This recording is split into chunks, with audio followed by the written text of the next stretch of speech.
Jets select Sauce Gardner. Sauce Gardner is a New York Jet! Swaggy Sauce Gardner.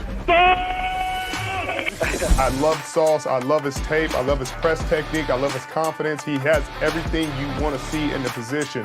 And I think Robert Saleh in this scheme is perfect. It's a hand-in-glove fit for him, man. Garrett Wilson. It's Garrett Wilson! The New York Jets have just got two big-time playmakers! I believe that Garrett Wilson is going to be the most impactful rookie receiver in this class. And I think we see Zach Wilson play like he did the last 6 games of the year, times 10, and have a phenomenal second season. Wow, you think? Yeah! Yeah! Let's Jermaine Johnson! Brees Hall, running back, Iowa State. Brees Hall, oh my God, they got him! They went offense. They went with the best running back in the draft. Jeremy Rucker, oh my God! The Long Island native is a New York Jet! Jet-E-T-S, Jet, Jet, Jet! Let's go!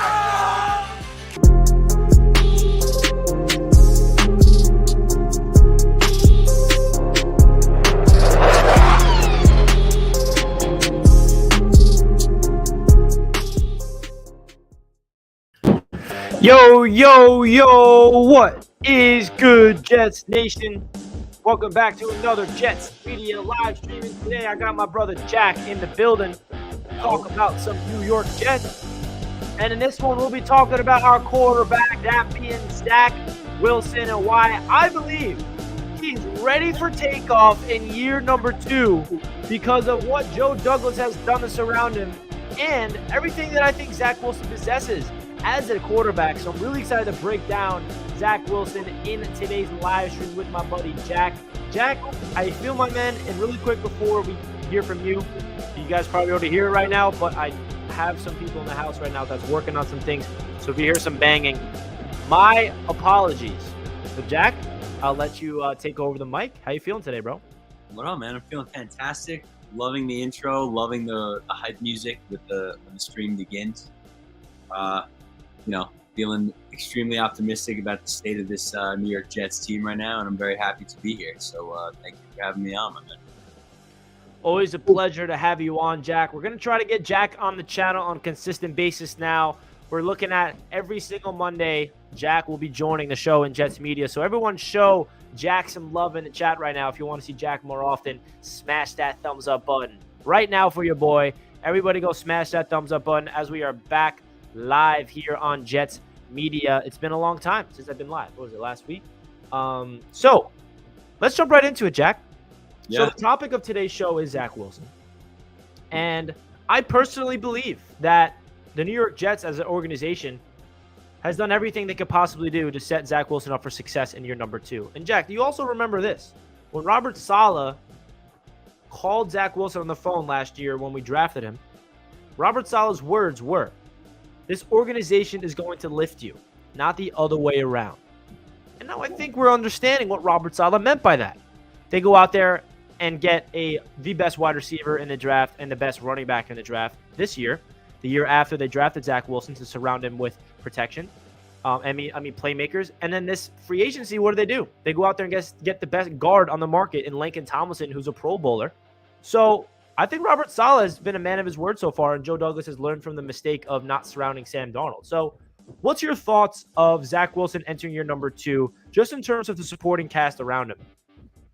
Yeah, man. I think, clearly he's in a great place. He's set up to do very, very well. And as, many people have said, now it kind of comes down to what he can do, as the quarterback of this team now. But, the supporting cast has pretty much been improved in every area since last offseason. So I'm feeling very, very good about where this Jets offense is at right now. And I think that for the first time in a while, we might have, consistent point-scoring offense that can, allow us to stay in games and win games. So, at least on paper, it looks phenomenal, and I couldn't be any more excited.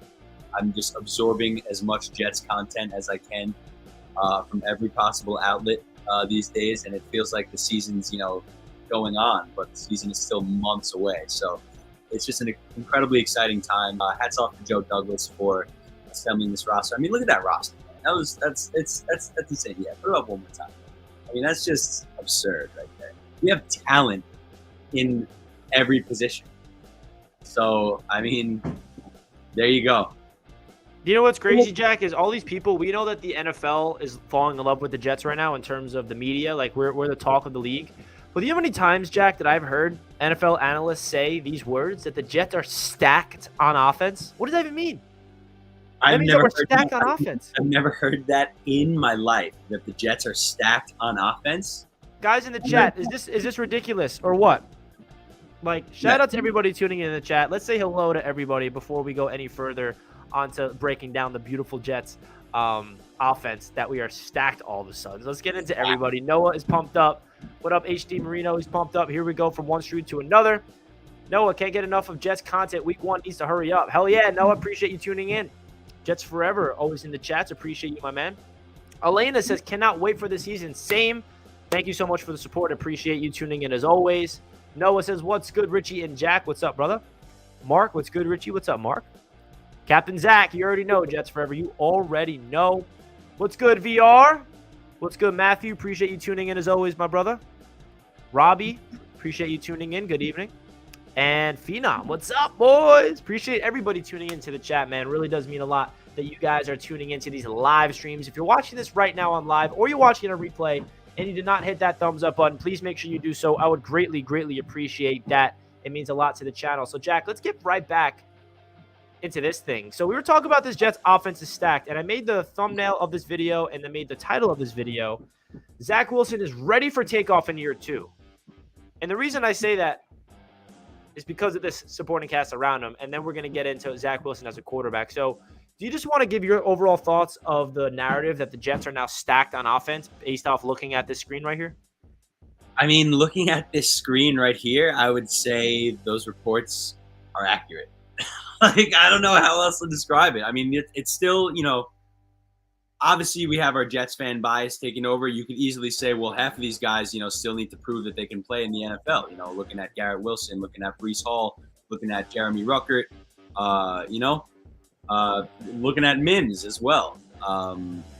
So I feel like, you know, there's still a lot of inexperience here, obviously. But, I mean, I think it's pretty safe to say that this offense is stacked. I mean, things can change, but as of right now, I mean, I love what we did in terms of the wide receivers. I'm in love with Breece Hall and Michael Carter as our running back tandem, and I love Tevin Coleman, his veteran abilities to be the number 3. You know, it's up to Zach Wilson, man. I love what we did with Uzoma and Conklin and Jeremy Ruckert. The tight end room is, you know, all of a sudden, not do we have one, you know, potentially very productive tight ends, but we have 3 potentially very productive tight ends. And once again, hats off to Joe Douglas, man. I mean, it's just a beautiful feeling to say all of this and it even be real. I feel like we're like making this stuff up. And, you know, obviously there's still, you know, work to be done. We got to translate this into winning football, and that's not lost on me. I don't think that's lost on any of us Jets fans. But as of right now, we're flying high, man. I think the reports of this offense being stacked are pretty accurate, man. Pretty spot on. The offense could be stacked. Yeah, and that's just saying it on paper, right? If you look at the talent that is on the paper of this New York Jets roster, we are stacked. There's no weakness on this offense anymore. And not only are we stacked, but we have depth, and they're all young. It's not like washed-up veterans that we're trying to sign and pay like we used to do for years and years on end. We're getting players through the draft like Garrett Wilson, Elijah Moore for that future of that wide receiver room. We got Breece Hall and Michael Carter in back-to-back drafts for the future of the running back room. We got Elijah Vera Tucker and Mekhi Becton for the future of the offensive line. We got Jeremy Ruckert and the 2 big-time tight ends. And, Jack, the one position group that I am so happy that is revamped this year that gives me so much optimism for Zach Wilson to take a big step this year is the tight ends. Because the one thing that I critique Joe Douglas on is his ability to ignore the tight end position. But he heard my cries, and he said, don't worry, Richie, of Jets Media, I'm going to solve this and sign 2 tight ends in draft 1. So what's your thoughts of the revamped tight end room of CJ Uzomah, Tyler Conklin, and Jeremy Ruckert? I think it's a power trio, man. I really do. Ruckert is a very versatile tight end. He has, route running abilities. He has speed. He has hands. He has great blocking abilities as well. But he's going to be behind these two vets. And, CJ Uzoma has a freakish frame, almost like, an NBA type frame. He's a very big, tall, go up and get it kind of guy. And honestly, the same could be said for Tyler Conklin as well. So we have two very productive, tight ends that are veterans. And then you have, this kid, Jeremy Ruckert, that we all love to, learn from these guys and develop under these guys. And, we'll see him get his time out there this year as well, 100%. So I'm extremely excited, man. I mean, if you look at where we were compared to where we are now in terms of that position, it's night and day, man. So hats off to Joe Douglas. I don't know how many times I'm going to say that this stream, but Joe Douglas, I would kiss you. Hats off to Joe Douglas. We should say that over and over and over again. That's been, the narrative of this entire offseason. Like, Joe Douglas has done his job. Now it's up to the quarterback and the players and the coaches for sure to really, really help this team turn this organization around. So outside of the tight end group, what position group are you the most excited to see this year? Is it offensive line, running backs, or tight end or wide receivers? Like, which position group outside of the quarterback on offense are you most excited to see this year based on what the roster is looking like? I think it's honestly a toss-up between that's a really tough question, man, because my first thought is the wide receivers, because the fact that we have Corey Davis now as, the wide receiver 3, that's a beautiful spot to be in as an organization. So loving that. I think Elijah Moore and Garrett Wilson both have superstar potential written all over them. So I'm loving the receivers. But I'm also loving the running backs, man. Michael Carter, Breece Hall.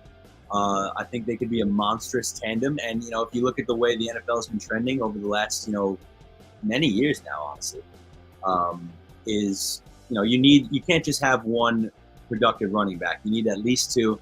Depending on the system and scheme you run, you might need 3 or 4, So I think it's going to be extremely exciting to see those guys out there playing together. And I also think the fact that makes, having guys like Michael Carter and Breece Hall in the backfield, that lightens the load so much on our guy, Zach Wilson, who's down there in the center bottom of the screen.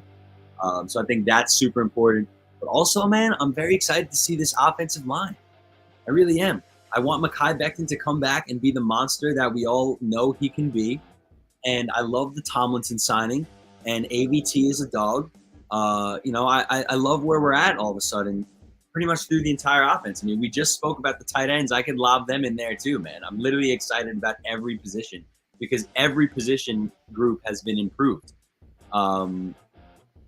Especially right guard and tight end. What does Joe Douglas do? He brings in 2 veterans and signs and drafts a rookie, and then he signs a Pro Bowler to a 3-year contract in Laken Tomlinson. So hitting on the 2 biggest needs is beautiful. And then it feels like Garrett Wilson and Breece Hall is just like, oh my God, it's like it doesn't feel real, man. It doesn't feel real. No, I agree. I think everything you said is spot on. And before we get deep into Zach Wilson, our thoughts on him, I want to talk about probably the most important piece to this offense that I think is going to be the reason why this Jets offense really steps up big this year. And again, guys, my apologies for the loud banging in the background. If you guys hear that, that's my fault.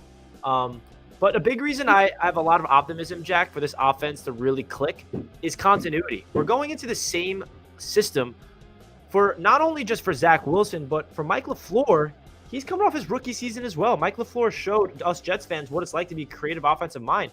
So for Zach Wilson to go into year number 2, for Michael Carter, for Elijah Vera-Tucker, Elijah Moore, even Corey Davis, even the entire offensive line is pretty much the same. And you can even say Laken Tomlinson is not really going to have that much of an adjustment because he's been in this system for his entire career. Well, not his entire career, but when he went over there to San Francisco. So it's not going to be that much of an adjustment for him. But the continuity factor of Zach Wilson understanding the playbook already, for these wide receivers to understand the playbook already, that's going to be a huge, huge impact for this offense, especially for the youth. Yeah, absolutely, man. I think that it's I can't say enough good things about where this offense is now. compared to where it was. It's for once, I feel like never in my life have people talked about the Jets offense being significantly more of a threat than the Jets defense. And it feels like, the New York Jets, are going to try to run the ball down your throat and play really, really good defense. And, obviously we can't have our defense being 32nd in the league. We need that to, improve this year. And I definitely think it will. But, if I say this to you all the time, Rich, if we now have an offense that can, hopefully consistently put up 30 plus points of our own on a weekly basis, then, we don't need a top 10 defense right now, man. If this offense can explode and we can really see what Zach Wilson has got in his second year, that would be absolute money. So let's pray for some offensive explosions this year at MetLife, man. Yeah. Week 1 against the Week Ravens. 1, baby, we'll be there. We will. Guys, if you're enjoying the show and you're just tuning in, make sure you smash that thumbs up, buddy. We're about to dive deep into Zach Wilson and our thoughts of him and why we feel like he is destined to have a really good season in year number 2 with the New York Jets, with all the things around him and everything that we're seeing from Zach Wilson going into year number 2, which is that growing into his body and all that stuff. We're about to get all into that stuff. So please, if you're just tuning in, make sure you smash that thumbs up button. We got over 100 people tuning in with 54 likes. Run up the thumbs up for your boy. Now, without further ado, Jack, let's just admire this beautiful pass from Zach Wilson to our guy Tyler Conklin at practice. I love it.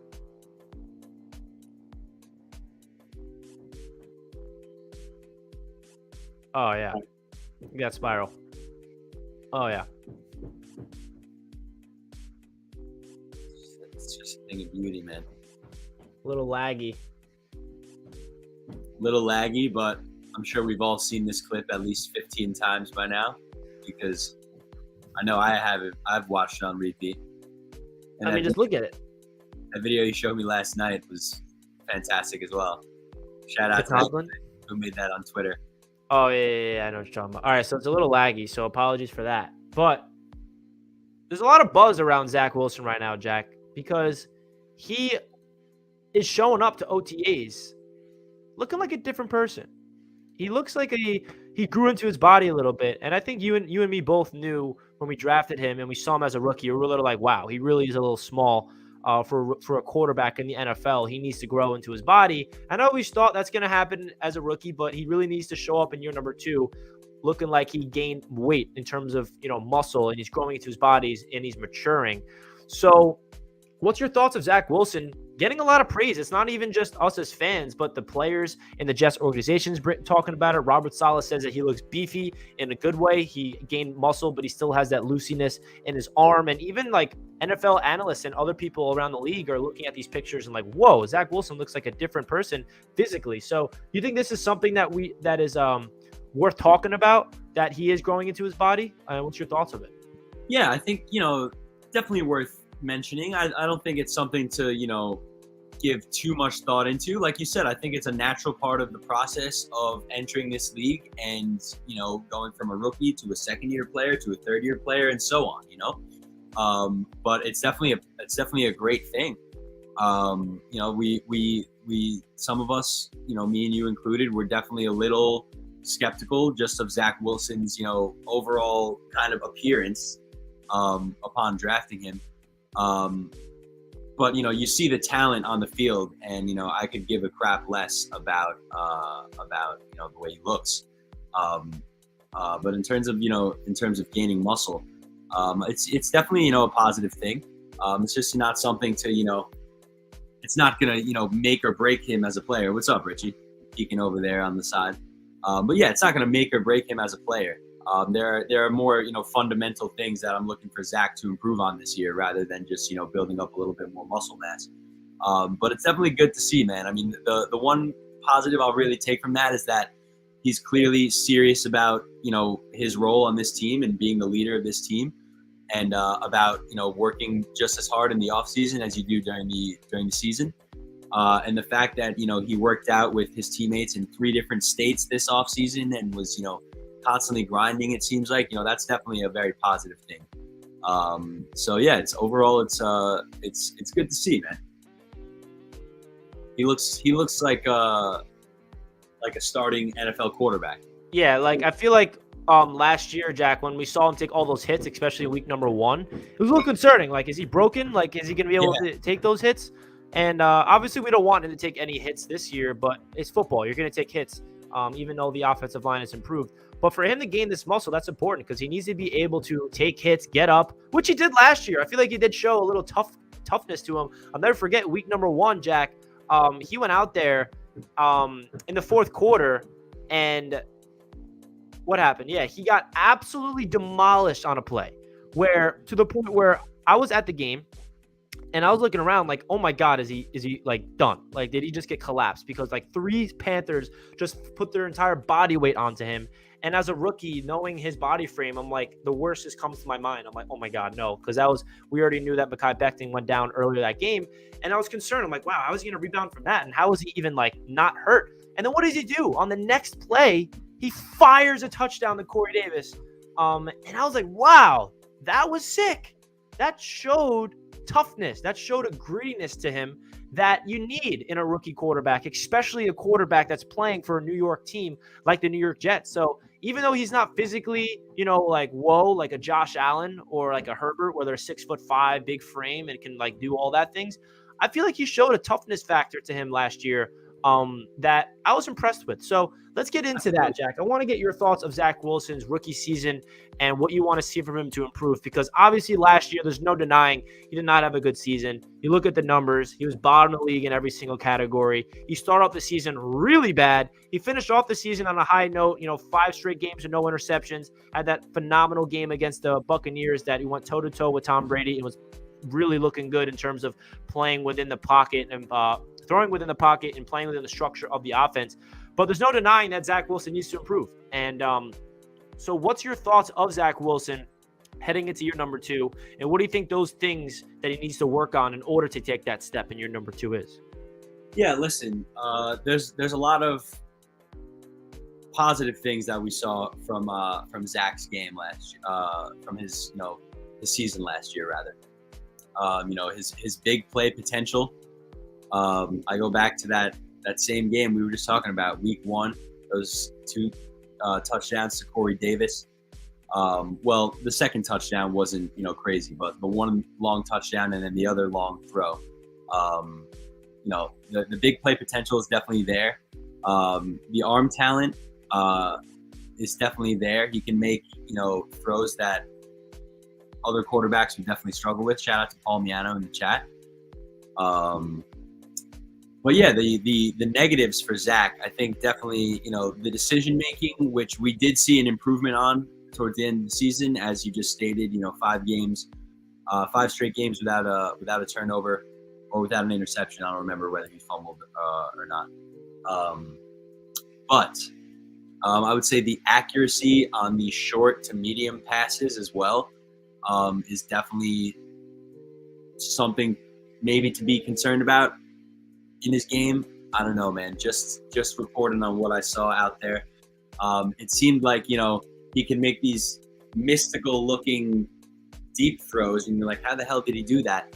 But then if somebody's running a drag route over the middle, Zach will just throw a total duck, and that just absolutely cannot happen, man. So that's got to be fixed.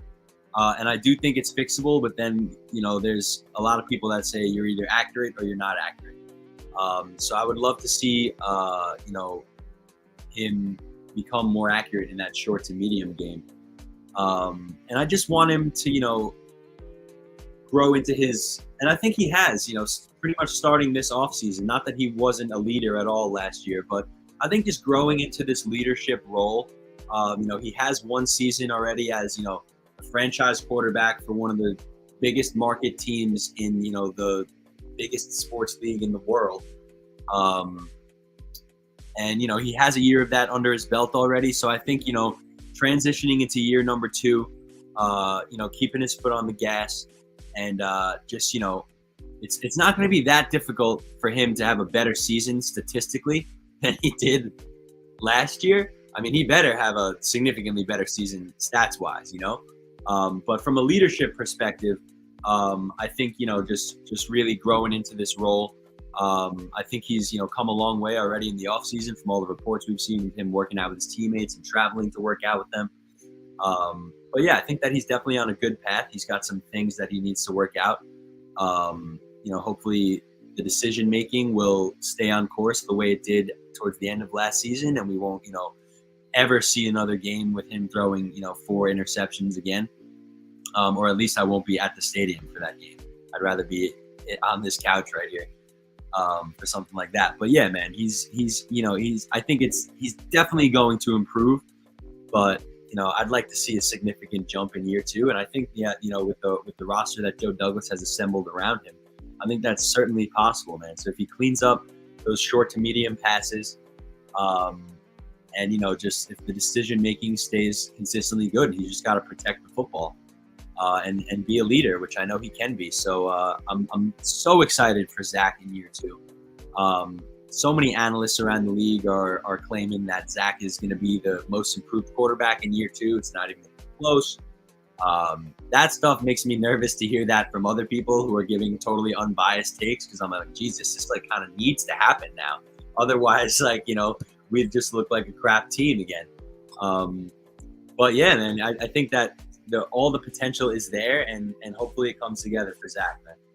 Yeah, I agree with literally everything you said. For me, Jack, I think the most important thing that Zach needs to do in this offseason and to really, look like a franchise quarterback this year, and you said it, it's decision making. It's taking a command of the offense, and that's going to happen when you're going into year number 2 of the same offense. Guys like Trevor Lawrence, he's going to have to learn a brand new offense. Justin Fields going to have to learn a brand new offense. Even Mac Jones, he lost Josh McDaniels. He's going to have to go to another offense. Trey Lance, I think if he starts, is going to be really good because he has continuity and he doesn't have to worry about learning a brand new offense. Like, people really underrate that. And people always ask me, Richie, what's the difference between Sam Darnold's rookie year and going into year number 2 than Zach Wilson? Because Sam finished off his rookie season looking like a great quarterback and he gave us, false hope. Well, Sam had to go from one system of Jeremy Bates, and then year number 2 he was comfortable, and then he had to learn Adam Gase's system, and then year number 2 he had to learn a completely terrible offense with Gase.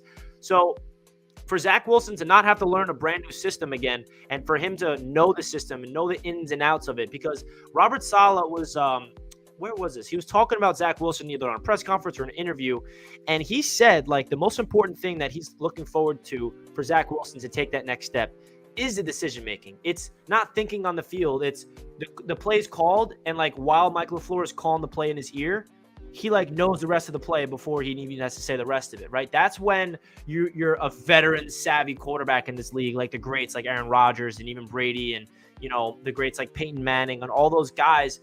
They weren't the greatest quarterbacks in the world because of their physical gifts of their arm and their physical gifts of their athleticism. That's not what it was about. It was all up here for those quarterbacks. So I think for Zach Wilson to get a good grasp of his offense and to be able to process things quickly on the field, the play's called, he knows exactly where the ball needs to go. He knows exactly where the wide receivers are going to be, what the protection is, what plan A, plan B, plan 3 is, where is his reads, right? When that becomes instinctual, that's when he takes that next step. And we saw that. That's why he took such a big jump at the end of the year, because he got comfortable in the system. He was able to take a step back injured and watch guys like Mike White, Joe Flacco, and Josh Johnson execute the offense at a high level. So I think for him, the accuracy is going to come when he's not thinking. When he's overthinking things and he doesn't know where the ball's going to go, that's where those ducks come from. Because at BYU, he was an accurate quarterback. 70% of his completions were completed, I'm pretty sure. And it's there. So I think it's really all up here for him. And that's with any player playing the quarterback position. That's just the way it is. When you're a quarterback in this league, it's all about being able to make the right decision. So what's your thoughts of, Zach being able to get a good grasp of the playbook in year number 2? Because I feel like that is the difference of him taking that next level jump, because we can all agree that he has the physical talent to do it. It's all about him being able to make consistent, good decisions with the football week in and week out. Yeah, man. Listen, I hate to bring this up, but I think about a team like the Buffalo Bills, and we've mentioned this on the stream, many times in the past, but here it is again, because we drafted Sam Darnold the same year that the Bills drafted Josh Allen. So there's no reason why, we couldn't have had as much success as the Bills have now had since that time. We just did it wrong and they did it right. And why this translates back to Zach is the continuity factor, man. The Bills just did it right. They kind of nurtured Josh Allen into the league. He did struggle at first. He had a terrible rookie season. Kind of marginal so-so sophomore season, if I remember correctly. And then year 3, he absolutely lit it up and was, an MVP candidate. And they just totally did it right around a player like Josh Allen. And I think that, coming out of college, at least, we all know the player that Josh is now, but coming out of college, Zach Wilson is thought to have been a more talented player than Josh Allen was coming out of college. So I think the continuity factor going from year 1 to year 2, same system for Zach, new pieces around him to help him, have a productive offense. I think that we are headed down a successful path, man. I really do. And I hate that it's the Buffalo Bills that we're bringing up, being our division rival, obviously. But, looking at a team that was historically bad, same as us, that totally turned it around upon drafting a quarterback. It's that's how every team wants to do it. So I think we're finally doing that now. It's a shame that we had to go through a quarterback in Sam Darnold to get here, but I couldn't be happier with where we are now going into this upcoming season. So we're doing it right, man.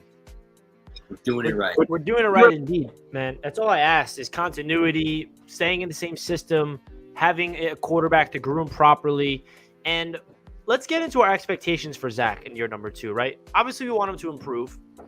But what is that improvement that we want? That at the end of the year, we have a smile on our faces and we're like, wow, Zach Wilson had a good season.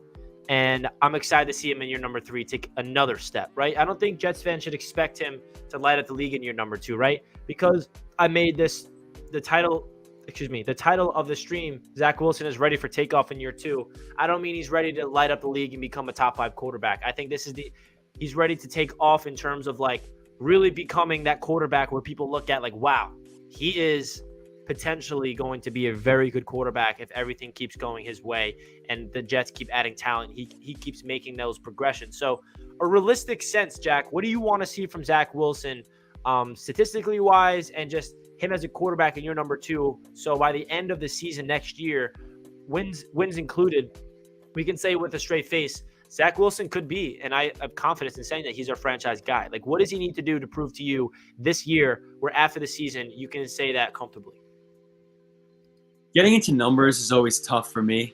I'll say this. I want the touchdown to turnover ratio to be at least 2 to 1. If he has 10 picks, then he better have 20 touchdowns on the year, So definitely, consistently more touchdowns than turnovers is what we need in any year 2 quarterback. But especially, a second overall pick like Zach is. So we definitely need to see improvement in that ratio. And then, in terms of just winning games, I don't want to see any more blowout losses. We can lose games. I know we're going to lose games, but I don't want to lose, by 30 points to a team that's, not that much better than we are. So, I go back to that week 2 Pats game last year, and it just, it just makes me want to crawl up into a ball and die. So those games need to be a thing of the past now. We can't have any more performances like that. And I want him to, I don't want him to be labeled a game manager. I don't want him to be, sent down the Mac Jones path. But for a year 2 quarterback, that's kind of what you want to see. Obviously, we're going to see the big flashes in Zach's game like we saw in year 1. We'll see more of those in year 2. Hopefully many more of them than we saw in year 1. But I do want to see Zach be able to sit back and, be a quote-unquote game manager from time to time when we need to. Because that's how you win football games. And, with this offense that we're running, with the fact that we drafted Breece Hall and we have Michael Carter, we're going to be – Zach Wilson is going to have to, in theory, he's going to be that game manager type quarterback a lot. That's the offense we're going to be running. It's, a run first, play action pass offense. So I just really kind of just want to see him cool, calm, and collected, consistently more touchdowns than turnovers. And if we lose games, which we're going to, I just don't want them to be blowouts. I want to see this team fighting consistently, and that means that Zach is going to have to be available, and he's going to have to be, the leader that we drafted him to be. Yeah, I agree with everything, man. I think that Zach Wilson, if he does all those things, then we'll be in good position for Zach Wilson. I want to hear your guys' thoughts right now. Your stat prediction for Zach Wilson in your number 2. Realistically, hey, no 40 touchdowns. Hey, maybe that does happen. Maybe I'm the one that's wrong. But I want to hear your guys' thoughts in the chat of your stat prediction for Zach Wilson in 2022, to the point where if you predict this correctly, you win money. Not your hopeful 35, 38 touchdowns to 4 picks that we all want to see, but your realistic expectation, your prediction for Zach Wilson. My prediction for Zach Wilson is 23 passing touchdowns, 4 rushing touchdowns with 10 interceptions and 4,000, 37 plus yards, 3,700 plus yards. That's my prediction. So let's see what everyone in the chat has to say. VR says 25 TDs, 10 ints with 4K yards. Sign me up. A Niners fan says 4K passing yards, 32 touchdowns, 13 picks. I take that. Are you talking about Trey Lance or are you talking about Zach Wilson? No, I think you're talking about Zach. Timmy says 25, 10, and 3,500. I'm down, Timmy. I love it. Seamus says 18 touchdowns, 15 picks, 3,200 yards. That'll be one of those rough seasons, 15 interceptions. Jets Forever says 90 completion percentage, 6,237 passing yards, 528 rushing yards, 56 passing touchdowns, 11 rushing touchdowns, and 0 interceptions. That's what I'm talking about, Jets Forever. That's what we want to see. Winning is more important than stats. Phenom, you are 100% correct. I love this answer. 26 touchdowns, 4 rushing touchdowns, 4 ints, 4,200 yards. Woo. Hawk, if this happens, if he gets 30 total touchdowns with just 4 picks, then we have ourselves a star. Did you guys actually think we were going to give you Debo? LMAO. We got Garrett Wilson, bro. Looking at where we are now, I'm pretty happy we didn't get Debo. So yeah, I mean, we're not too upset, my man. You continue with that Debo situation. He doesn't even want to play for you. Just kidding. You'll be fine. Debo will sign his extension. Flacco made a huge difference at the end of the season. That will be huge this season, especially in game 1. Yeah, I feel like Flacco, his presence in the quarterback room is going to be huge. 28 touchdowns, 4,500 yards. Realistically, 3,500 to 3,800 yards, 30 passing touchdowns, 8 picks, 65 completion percentage, and 5 rushing touchdowns. Wow, Matthew, that's realistically? Because if that's the case, bro, that is a top quarterback. That is like top 15, maybe even top 12 quarterback in the league if you do that. So sign me up, bro. Sign me up. My apologies to this man who does not live a good life, and he comes over here to take hate onto another random team across the country. We appreciate you just letting us know how you feel, man. Look at this guy. I feel bad for you, man. Hope all is well by you, brother. Hope all is well by you. That's all I have to say about that. So, guys, I want to hear your now record prediction because, Jack, I want to get your thoughts about the schedule because we didn't get to talk about that in the stream yet. Yeah, man. So schedule's here. Get into it, man. As we all know, the schedule is here. Now, I'm going to pull it up so we can see it. Yeah, and as we all know, the first half of the season is rough. It's rough, man. But as Richie texted me the other day, you got to beat the best to be the best. So let's see what this young team has got, man. But here's the schedule. All right, let's go buy it. Let's go buy it, Jack. All right, week 1, Baltimore Ravens at New York Jets at MetLife Stadium, 1 o'clock kickoff. We'll be there. It's going to be glorious. And it's a dub for all of those reasons. For all of those reasons, it's a dub. It's going to be a challenging game. It's a dub. All right, so we start off 1-0. Everybody in the chat, are we 1-0 or 0-1? Let us know in the chat. Jack says we're 1-0. All right, Jack, we're in Cleveland. We do not know if Deshaun Watson will be playing this game or not. Very good chance that he's not. Let's hope that he isn't. So what's your thoughts? Listen, man, I mean, it really comes down to that, right? They do have a stacked roster, and obviously the Deshaun Watson is going to play. They're a very good team, outside of the quarterback position, pretty much everywhere. So I say the fact that it's in Cleveland, probably an L. But listen, man, we play the Browns a lot. I feel like we're always playing the Browns. We're always playing that division. So I think it could be a close-fought game, man. But let's go 1-1 for now. All right, we start off the season 1-1, and then we go back home to first the Joe Burrow Cincinnati Bengals. Listen, man. Rematch. I don't care if Zach Wilson has 1,000 yards and 8 passing touchdowns by week 3. Mike White is starting this game. Mike White is 100% starting this game, and it's a dub, 2-1. No, in all seriousness, I can't with a straight face tell you that we will beat this team 2 years in a row. So unfortunately, realistically, I think it's going to be 1-2. Yeah, man. All right. So according to Jack, we're starting 1-2. And again, guys, my apologies if you're hearing any loud noises in the back. I'm getting construction done upstairs. So my apologies there. But Jack has us going 1-2. So we beat the Baltimore Ravens, get the upset against Lamar Jackson on the home opener. And then we slide 2 games in a row. And we're now 1-2 heading to Pittsburgh. So Jack, we're at Heinz Field, potentially a rookie quarterback in Kenny Pickett or the veteran Mitch Trubisky with that elite defense in Pittsburgh with Mike Tomlin at the helm. What's your thoughts? Listen, man, I think that the Pittsburgh Steelers quarterback situation is really interesting right now.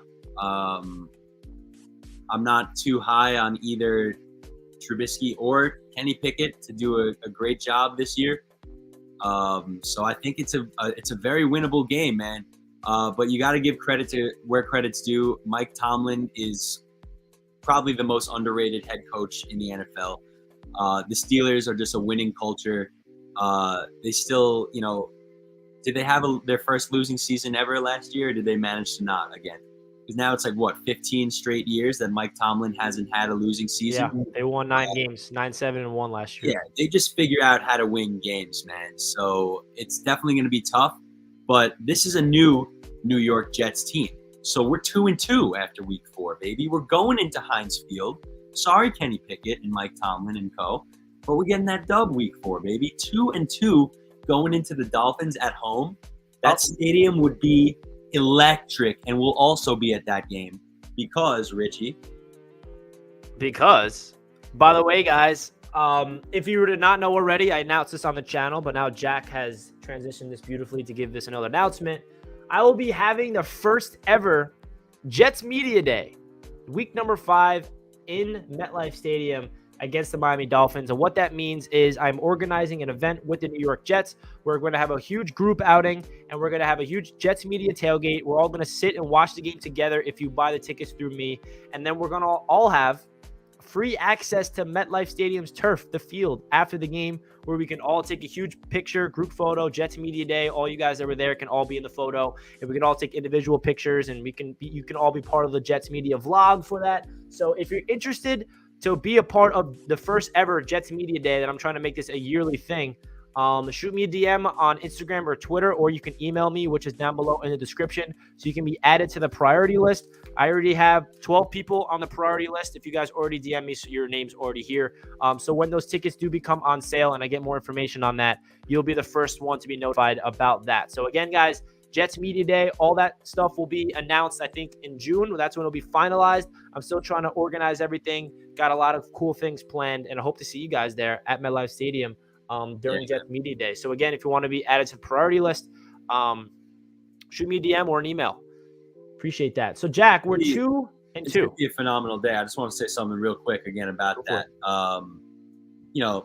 Just for I can't stop thinking about the fact that I'm going to get to go onto the field as MetLife Stadium is decked out for a Jets home game, and take a picture on the 50-yard line, take a picture in the end zone. So that's enough of a reason to consider coming to Jets Media Day. But, the tailgate, the game itself, it's going to be a phenomenal day. I'm already so stoked. I can't wait for it. So definitely consider coming to the first annual Jets Media Day. First annual one, baby. Appreciate that, Jack. Of course. Again, guys, if you want to be on the priority list, if you don't have Instagram and Twitter, I see RKO is saying that you can shoot me an email, my man. My email is in the description down below. So email me that you're interested, and I'll put you on that list for sure, my man. Don't you worry. All right, so let's get this going. So, Jack, we are 2-2. We split the AFC North gauntlet, and now we're home against the Dolphins. Are we at MetLife Stadium? Are we after the game celebrating a W against our division rival, the Miami Dolphins, taking pictures happy, or are we pissed off? We're celebrating a big W, man. That's exactly what we're doing. I think Tua sucks. I really do. I think that he's going to throw a duck right up to Sauce Gardner or DJ Reed or Michael Carter, whoever it's going to be. And I can't wait to see it, man. So I've been seeing a lot of hate towards the Jets from Dolphins fans lately. So there you go. Tua stinks. And week 5, I cannot wait to be at this game and watch the New York Jets beat the Miami Dolphins and become 3-2 on the year. But then we have the Packers in Green Bay the next week. But to humble we go ourselves. to Green Bay. And then we'll humble ourselves in Green Bay, and 99% chance we'll become 3-3 at this time. But listen, so now we are 3-3, heading to Denver 3-3. Yeah, we're heading to Denver 3-3. I think it's looking like 3-4, man. And Broncos are like a crazy looking stacked team in pretty much every area this year. So I think the Broncos might come out of the AFC this year. I think they have a chance to be either the 1 or 2 seed in the AFC and be at least in the AFC Conference Championship this year. Absolutely, man. I mean, Russell Wilson has been able to create the legacy for himself that he has while being the most sacked quarterback since coming into the NFL. So the fact that he is in a much better, offense set up for his success in Denver now, it seems like, Pete Carroll was just throwing Russell Wilson by the wayside all these years and not drafting to protect him. So I think he's in a better situation now in Denver. And I think that, if not this year, I think, we'll definitely see a Russell Wilson Denver Broncos Super Bowl at some point in this contract. Yeah, I agree. So that's back-to-back L's. So we're what? We're 3-4. So now we're home against the New England Patriots. Woo! That's a 4-4, baby. First dub against the Pats. Yeah, it's got to happen at some point. That's big, bro. That's big. All right. This is the year. We're 4-4. Heading into the last game before the bye week, back-to-back home games against division rivals. Actually just realized that we versed the AFC East at home 3 straight games. Home against the Dolphins, home against the Pats, home against the Bills. That's pretty dope. Yeah. And then we go on the road to verse those 3 teams after the bye. Didn't really realize that until now. Yeah. So what's your thoughts? Are we competitive against the Bills? We losing? What is it? Yeah, we're losing the game, but hopefully, we like to keep things close, or in theory, we would like to keep things close within the division. So an improved New York Jets team should be able to keep things a little bit closer with the Buffalo Bills. But then next year, later, Buffalo. All right. I love that. So according to Jack, we are 4-5 heading into the bye week. And let me say this, guys. If we can go into the bye week 4-5 after seeing these first 9 opponents, that is an gigantic improvement already. That is amazing. 4-5, I would be at the bye week dancing on the channel for a full week live. Whoa, we're 4-5. What? We're 4-5 because the schedule gets a little easier. So, Jack, the first game after the bye, we're back against the Patriots in Foxborough at Gillette Stadium. What's your thoughts? Listen, man, the last time we beat the Patriots in Foxborough, we had the best Jets roster that we've ever had in my lifetime. So I think it might take, another year to get that done. But I'm happy enough that we're gonna beat them. That we're gonna beat them at home week 8. We got to beat them once this year. Got to beat the Patriots We can once. split with the Pats. So right now I believe we're 4-6. 4-6, and then we got back the home. Bears at home. Listen, man, I think the Bears can potentially be like the new worst team in the league this year. I don't know, man. It seems like they're doing absolutely nothing to help Justin Fields be successful. So this better be a dub, man. With everything we've been hearing about the Chicago Bears and their incompetence, this better be a dub. So 5-6, I believe, right? Yep, we're 5-6, heading to Minnesota at US Bank Stadium. That's an interesting game, man. That's an interesting game. It's definitely a winnable game. You know, the Vikings are always a solid team. They're never really a great team. But, you know, the talent that they have on their roster is undeniable. Sauce versus Jefferson. Yeah, man, that's gonna be sick. So I'd like to say dub. I don't know. That's the toughest one so far, though. It's in Minnesota. I don't know, man. This is really. Let's go with the chat on this one. What does the chat think? Are we beating the Vikings, guys? What's your thoughts? Jack has us beating the Vikings and us improving to 6-6. I think we would be 6-6 then. Yeah. All right, so Jack has us at 6-6, beating the Minnesota Vikings. Yeah, I see a lot of people saying 6-6. All right, so now we are headed to Buffalo to face the Bills. I think, unfortunately, that's probably an L, man. Yeah. I don't know if we're going to be able to beat the Buffalo Bills just yet. All right, I agree with that. 6-7, heading in back-to-back home games against the Detroit Lions and then prime time against the Jaguars. I mean, it should be 8-7 at that point, man. 8-7, so we're beating the Lions at home at 1, and then we're beating the Jaguars on Thursday night. Yeah, I mean, listen, I like a lot of the things that the Jaguars have done this offseason. I'm scratching my head at a couple things they did this offseason. I think the Lions had a pretty good offseason as well. So, you know, they could be improved. I'm more worried about Trevor Lawrence in year 2 than I am about Jared Goff. At this point, I feel like we know what we have, what we're going to get out of a guy like Jared Goff. But Trevor Lawrence could take, you know, an explosive leap this year, man. We don't know. So on paper, we should probably win both of these games, but I just get super nervous that we're going to F it up, you know? Because yeah, of course. That's just Jets. That's just typical New York Jets right there, you know? But It yes, is. 8-6, man, or whatever it was. 7. I forget where I'm at. So basically, where we're at right now in this hypothetical scenario, Jack, we're 8-7 heading into week 17. You know what that means? We're playing meaningful games in December. That we're in the hunt right now. We are in the hunt for the wild card if we're 8-7 at this point in the season. That's a dub of its own. Even if we lose the next 2 games and we don't do anything with this season, that's a dub. You know what I mean? In my opinion, that's what the season's about in my eyes, is being in the hunt, playing meaningful games in December where you were not playing for freaking losing for the draft picks. We're playing to win in December. So then that gets into the second to last game of the season. We finish off the year back-to-back games on the road. First game being in Seattle on New Year's Day. And right now we are 8-7. Yeah. We're at Seattle. Seattle's another interesting team, man.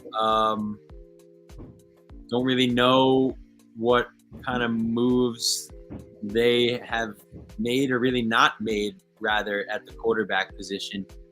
You know, right now it's going to be Drew Lock. Yeah, right now it's a toss-up between Drew Lock or Geno Smith. I still think that, you know, Baker Mayfield to Seattle is an interesting prospect. So we'll see what happens by, you know, week 17 of this coming season. Anything could happen. But, you know, I think right now our roster is arguably more talented than the Seahawks roster, man. I don't want to get ahead of myself here, but, like, I think that the Jets could 100% win this game, man. So we're 9-7 heading into the final game of the season in Miami. Jack and I said if this game had any playoff implications, we're going to South Beach, baby. But in all seriousness, Jack, we beat the Miami Dolphins at home at week 5 in this scenario. Now it's the final game at Hard Rock Stadium. We're 9-7.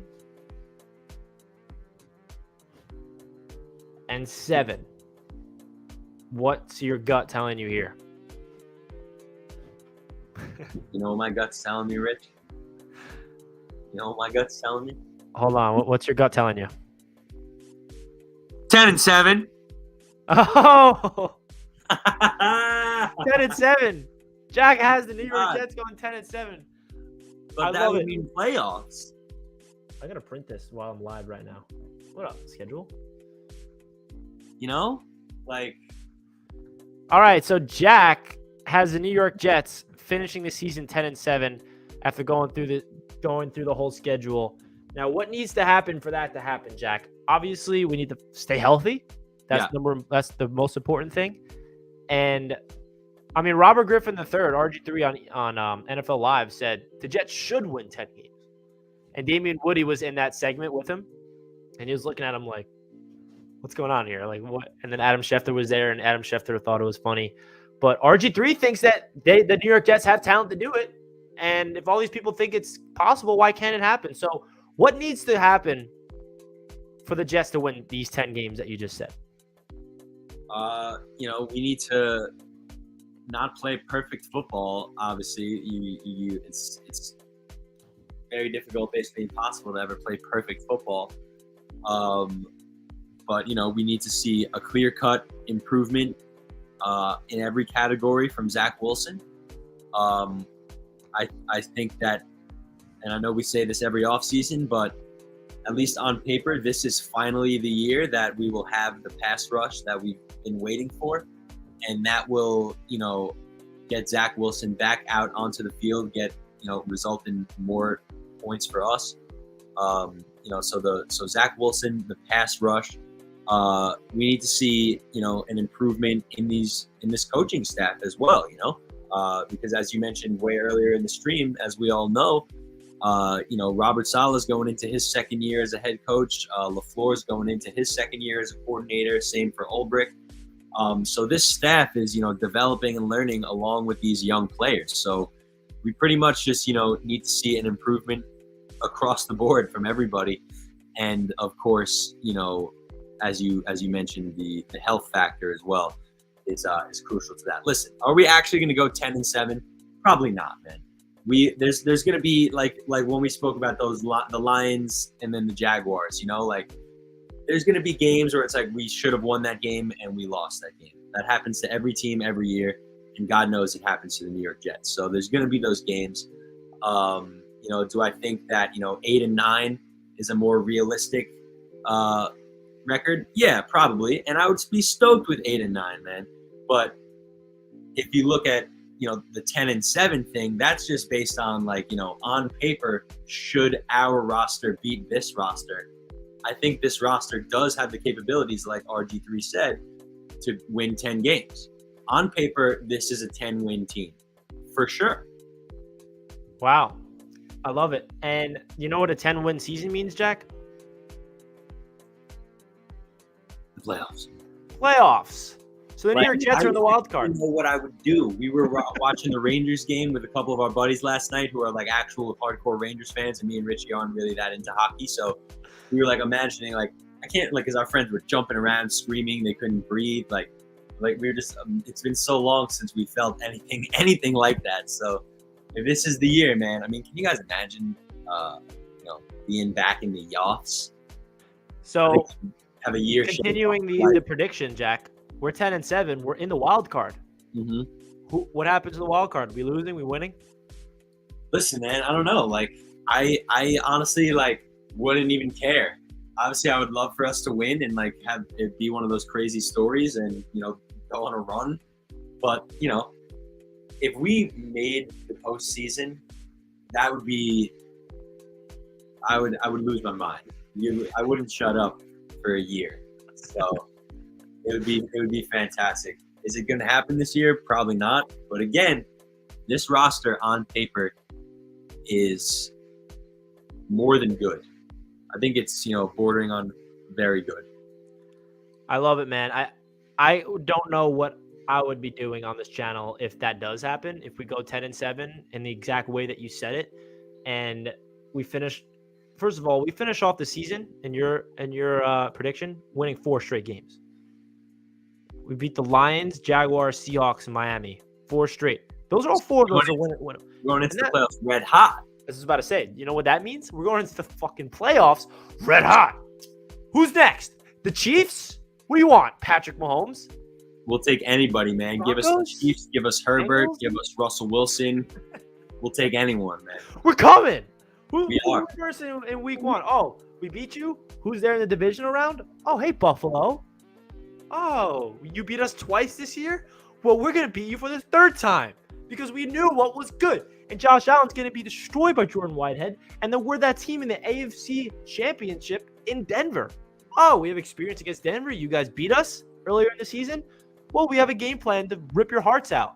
Now we're in the Super Bowl. What up, Tom Brady? Remember the New York Jets? Listen, man. Playing that hypothetical thing was so fun. That was sick. I wish that would actually happen. Phenom just said it in the chat. Worst to first, man. I mean, we saw it last year with the Bengals, who hadn't won a playoff game since like the 90s. Made it to the Super Bowl. So I'm not saying that's going to happen, but this roster is set up in a position to win, a good chunk of games this year. Oh my God, dude. Listen, I said it earlier, Jack. All I want this season is to be playing meaningful games in December to the point where they see a little graphic at the end of the season in the hunt. I want to be in the hunt. And if we fall short of the playoffs with an 8-9 record, so be it. Or even if we're 9-8 and miss the playoffs, like that is a W in my eyes. Let's go into the offseason and let's let Zach Wilson get his development for year number 3. Let's add even more talent. Let's get the 2021 draft class into year 3, and then this year's draft class going into year number 2. That's when we're going for the vision. Yeah. All right. Well, Jack, I appreciate you tuning into the show. We're just ready to wrap things up here. So is there anything you'd like to say before we wrap this up? It's a very fun stream. Shout out to everybody in the chat that was tuning in throughout this entire time. We broke down Zach Wilson.